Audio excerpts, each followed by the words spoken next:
Hello again, ladies and gentlemen, my name is Megajon, and today we're going to continue our journey through the Stealth Training Arenas program. In this video, we'll be focusing on Stealth Mission 6, its alternative counterpart, and any Easter eggs and references associated with it. Fair warning, this might take longer than usual due to the sheer scope of the missions from here on out. And spoilers ahead, of course. So without further ado, let's get into it. The enemy faction set up shop here, and M3G4 tells us that we send an agent ahead of us to sabotage the supply convoy and destroy a barricade sealing off the city.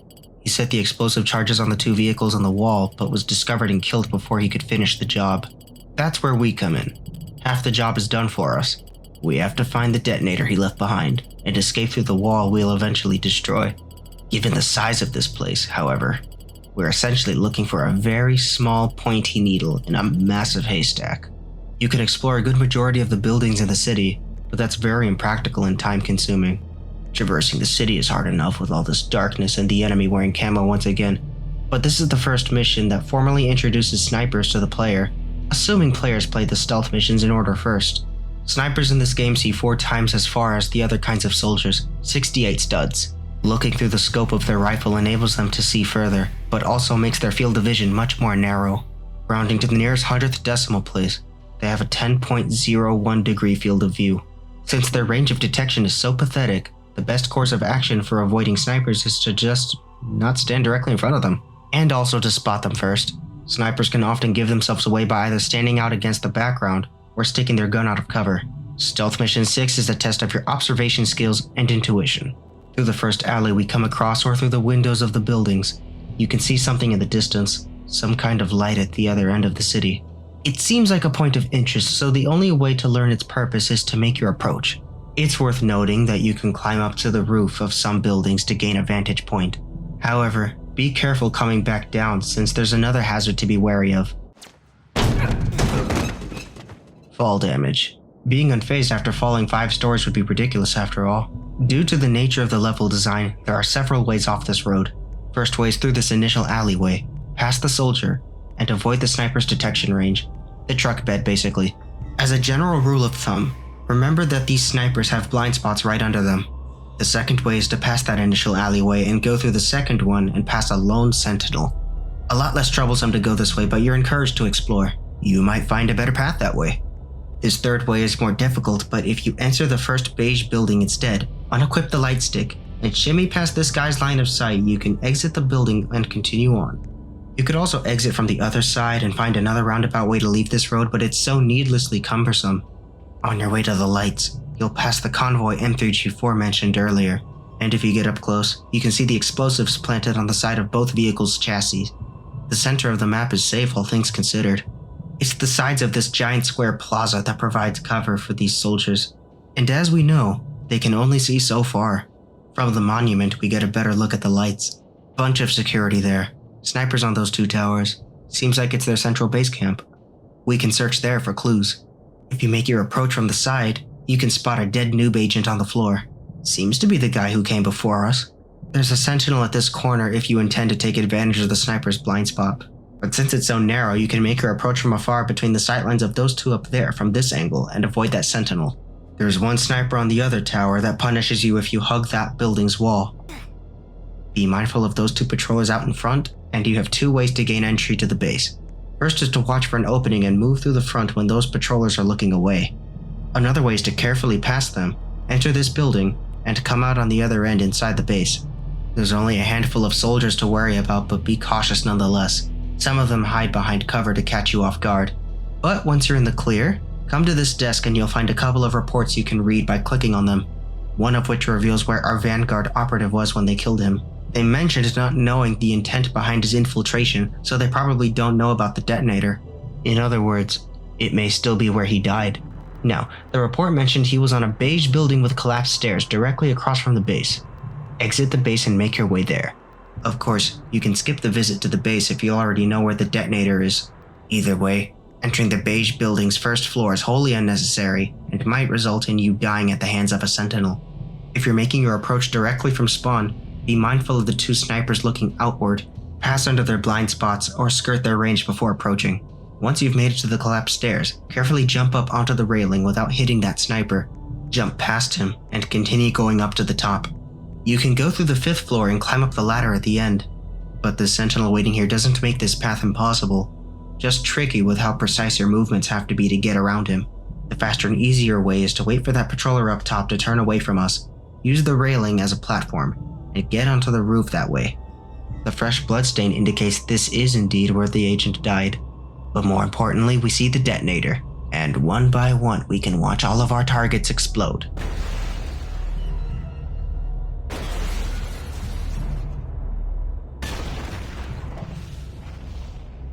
With the blockade destroyed, we can get back down whichever way you came from and escape through the hole we blew open. Go on through and we'll see M3G4 greet us at the end. And that's Stealth Mission 6 all done.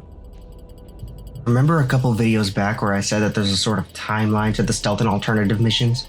This one mission alone explains why the noob army was on our side in other missions but enemies in the rest. Between all of that, they reached out to us asking to locate their leader in order to stage a rescue. In return, they're willing to lend their assistance to the STAP organization.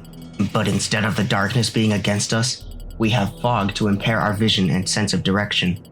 M3G4 told us Gladiator was sent to scout ahead to try and locate the target. Yet again, an optional side quest if you already know where Oradine is. But we'll be going over to Gladiator anyway to cover our bases. He isn't too hard to get to, which, of course, depends on your method of choice. This initial alley has a mine we can hop over, and we can just barely avoid this guard's vision cone to come out on the other side. Another way is to go behind this other sentinel on the other side of this building. You can avoid him by walking behind him, or by going through this building and coming out through the doorway or at the stairwell. Just watch out for the sentinels and scouts spread throughout the area. Scouts especially are quite mobile here, and the density of the fog might make their appearance seem sudden. Now we're not going to try to get out from further along this road since it's actually further away from Gladiator. From what we were told, he's hiding in a building with a big chunk of it missing, so it should be pretty unmistakable when you get up close to it. Regardless of whichever part you came out of, hug the edge of the town square to the left. Eventually, we'll hit Gladiator. You could cut straight through the fog, but the enemy presence, claymore mines, and lack of visibility present a danger to our lives and our sense of direction. Only take that path if you're confident in where you are and where you're going. Be mindful of the enemy soldiers that may emerge from the fog. If you aren't certain of their movement pattern, keep your distance. Remember that their eyesight isn't the greatest either, but the further along you'll go, you'll find the building we've been looking for. And upon further inspection, one spiky hat-wearing gentleman up top. Enter the building from the left side. The other door is protected by a sentinel. I can't stress this enough, even to people who make it to the final levels. Check your surroundings before moving up. There's no need to put yourself through the frustration of dying and starting over from the beginning. But with that being said, it's smooth sailing through the upper floors given the lack of security inside. Eventually, you'll see a corner of the building missing with Gladiator waiting there as a lookout. He informs us of Oradine's potential location, the base camp if you remember from the stealth mission. One way to track it down is by following one of the scouts until he walks back to the base. You can tail them if you're careful, or if you want, you can press Gladiator for more intel. He can tell you about the town we're in, some world-building stuff about the enemy combatants, and an observation he made about the lack of snipers in the area. Makes sense given the poor visibility and the enemy not getting sniper rifles as evident by the reports you can find in the previous mission. But like I said earlier, you can pursue a scout for quite a while until you find the base again. Or if you know the route, you can travel it on your own. Just be mindful of the scouts, patrollers, and sentinels that are present, as they'll catch you off guard if you aren't paying attention. One does not simply walk into enemy territory, after all. You could also go the opposite direction from Gladiator and travel the perimeter of the town that way until you hit the base camp. There's a heavier concentration of enemy personnel, however, sentinels and scouts primarily. But again, if you're super confident, you can cut straight through the town from pretty much any direction to get to the guard post. Both entryways from the original iteration of the mission still work here with some degree of variation due to the enemy placement and new enemies altogether. The building method is a little easier depending on how you approach it. Pass the lone patroller and go behind the sentinel. Go through the building and you'll come out inside the base. Conversely, going through the primary entrance is tougher this time around since it involves waiting for the scout to look away long enough to slip by. The movement pattern isn't too hard to discern. Just be patient and study their movement before you yourself make a move. When I enter through the front, I find it safest to go sharp right and stand next to the tower. Wait for the patroller to look away before heading straight for the target. If you come out through the building on the other hand, Wait for the patroller by the tent to look away from us, move toward him, or stand in his blind spot and wait for an opening. Once he's facing the other way, you can walk along the outside of the beige building and arrive at Oradine. Reaching him will net you a completion badge and congratulatory dialogue from him. Oh boy, grab your popcorn, this might take a while. I'll try to make this as quick as possible. And for the sake of simplicity, I'm going to keep this handy-dandy map of the arena at the corner of the screen so you'll have a better understanding of where everything is. As a matter of fact, let's take a closer look at said map. I swear this wasn't intentional when I was designing the level, but the layout of the buildings make the town look like a giant right hand from an aerial perspective.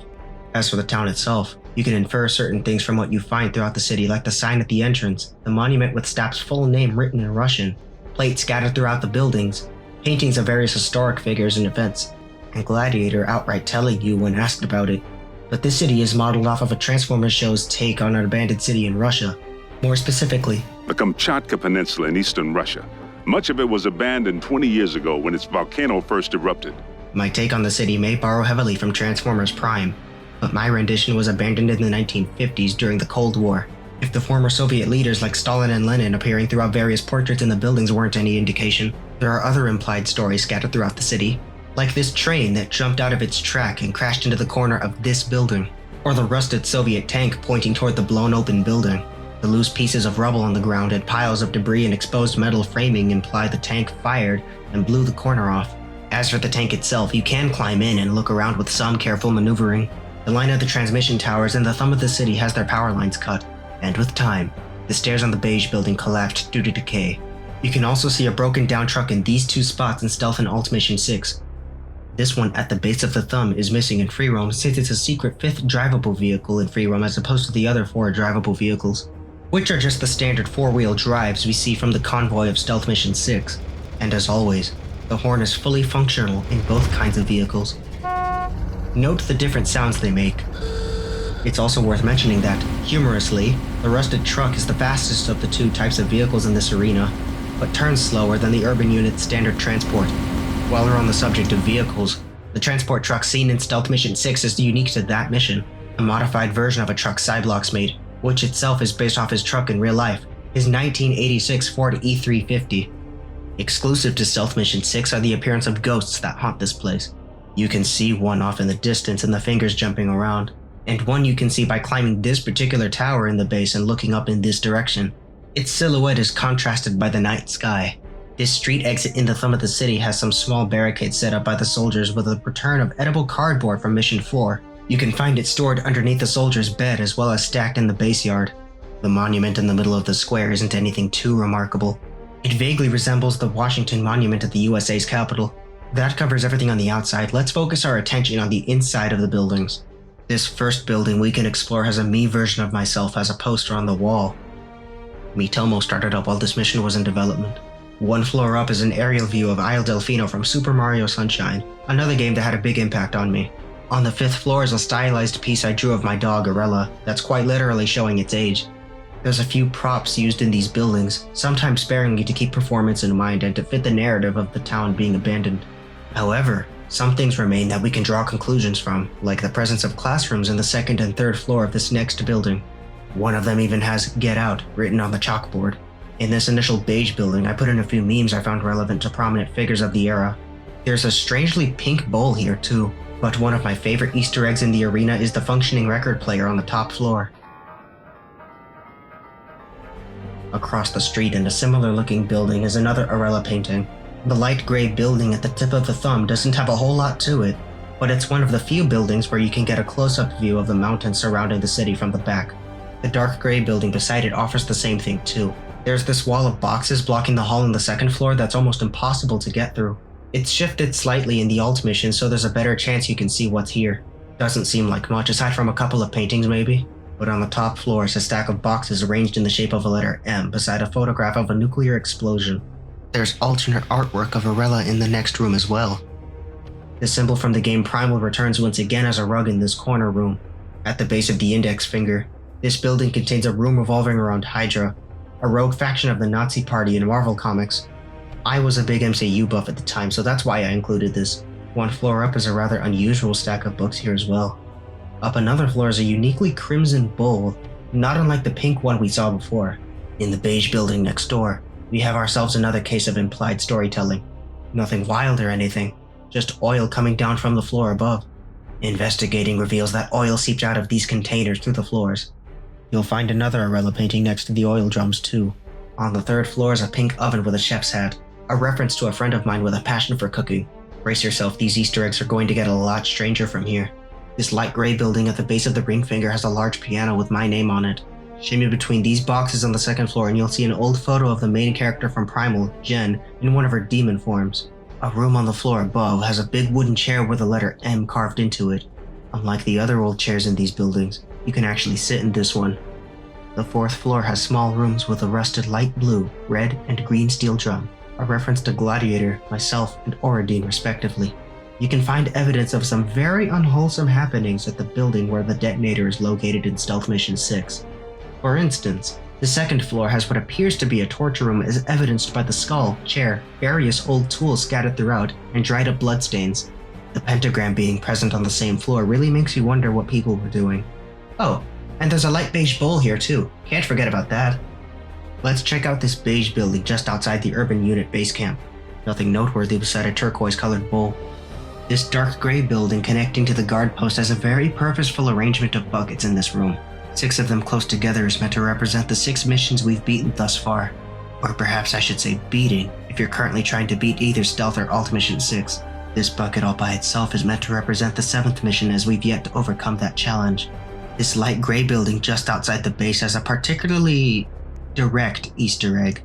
Find your way into this room and the lettering on the wall tells you that there aren't any Easter eggs in here, while paradoxically containing a literal Easter egg in the form of a 2D image. Next building over has a baby blue bowl on the floor. Around the middle part of the wrist is a building that has probably the most bizarre room in this arena. I call it the conspiracy theory room. The conspiracy being that all these video game worlds are connected somehow. 2 pictures of Jen can be seen on the wall, 2 of Isle Delfino, a common enemy from Primal, a map of Stealth Mission 5, a star from the Mario games, and a map charting the cosmos. Whoever lived here also came into possession of a Game Boy Advance, a Koopa shell, and glass containers with a Goomba and Crash Bandicoot's head inside. Maybe this guy was a universe hopper. Or a gamer in the 50s? Somehow? But anyway, that covers all 20 explorable buildings in Mission 6. Sorry this episode was a little longer than usual. Either way though, we got through all things Mission 6. We are nearly at the end of our journey.